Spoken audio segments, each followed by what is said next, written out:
시청자 여러분 안녕하십니까? AI 뉴스 경인입니다. 첫 번째 소식입니다. 의장단 구성을 두고 난항을 겪던 김포시의회 여야가 서로 합의점을 찾았습니다. 김포시의회 여야 대표는 29일 회동을 통해 의장단 구성과 상임위원장 배분에 합의했습니다. 쟁점이 됐던 전 후반기 의장은 국민의힘이 맡고 대신 상임위원장 3석 배분에서 국민의힘이 1석, 부의장을 가져간 더불어민주당이 2석을 맡기로 합의했습니다. 양측은 이날 상생 정치 실천 합의서에 서명하고 오는 3일에는 임시회를 열어 의장단과 상임위원장 선거를 치를 예정입니다. 부천시가 최근 민선 8기 공약사항 실천 계획에 대한 보고회를 개최했습니다. 부천시는 지난달 28일 공약사항 보고회를 열고 10대 전략과 생활정책을 포함해 모두 147개 공약사업을 추진할 방침이라고 밝혔습니다. 이번 보고회는 공약별 목표와 재원확보 대책 등 구체적 실행 방안에 중점을 두고 검토하는 방식으로 이어졌습니다. 부천시는 시민평가단을 통해 공약에 대한 문제점 등을 보완한 다음 오는 9월 실천 계획을 최종 확정합니다. 폭염 날씨가 이어지면서 최근 물놀이형 놀이터 이용이 늘고 있는데요. 인천시가 수질과 안전관리 준수 여부를 점검하기로 했습니다. 인천시는 오는 9월까지 지자체 조성 물놀이터와 공동주택 물놀이터 등 민간시설까지 모두 143곳을 점검할 계획입니다.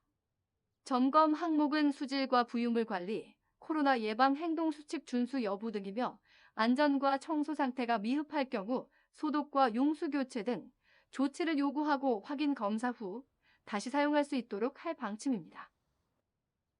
인천 계양구 효성동 일대에 대한 지적재 조사가 마무리됐습니다. 계양구는 효성마을 일지구의 토지 경계를 확정하고 이해 신청을 받아 최종 지적을 확정했습니다. 효성마을 일지구는 도시재생 뉴딜 사업이 진행되는 곳으로 이번 지적재 조사를 통해 사업 완료 전 토지 경계를 바로 잡았다는 데 의미가 있습니다. 계양구는 해당 지역에 대한 기존 토지 대장과 지적도를 삭제하고 새로운 지적도를 작성해 등기소에 등기 촉탁을 의뢰했습니다.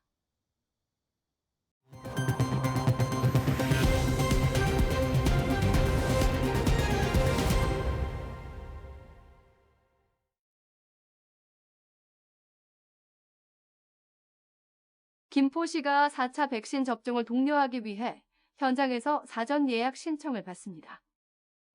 김포시는 온라인 예약이 쉽지 않은 노인이나 기저질환자를 위해 8월 1일부터 2주 동안 현장 예약을 받습니다. 50세 이상 노인이나 18세 이상 기저질환자는 신분증을 들고 사전 예약 장소에 방문하면 됩니다. 8월 1일부터 5일까지는 사우동 노인종합복지관에서 8일부터 12일까지는 북부노인복지관에서 예약 가능합니다. 김포시가 교통약자에게 지원되는 차량 신청 방법을 보완하기로 했습니다. 기존의 교통약자 지원 차량은 전화 접수를 통해서만 이용할 수 있어 언어장애인은 접근성이 떨어진다는 단점이 있었습니다. 이에 따라 김포시는 기존 운영 중인 배차 시스템과 연계해 8월 1일부터는 신규 모바일 앱을 도입하고 언어장애인을 대상으로 시범 운영에 나설 계획입니다. 새로 도입되는 모바일 앱은 이용자가 출발이나 목적지를 직접 입력한 후 차량을 호출하는 방식입니다. 인천 계양구가 취약계층의 집을 무료로 수리해 줍니다. 계양구는 8월 1일부터 19일까지 동별 5가구 이내로 집 수리 신청을 받습니다.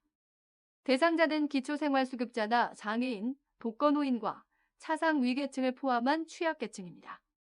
계양구는 마을주택관리소의 교육을 받은 자원봉사자와 함께 도배나 장판 교체, 샤워기나 변기 수리 같은 비교적 가벼운 항목 내에서 집 수리를 도울 예정입니다. AI 뉴스 경인을 마칩니다. 시청해주신 여러분 고맙습니다.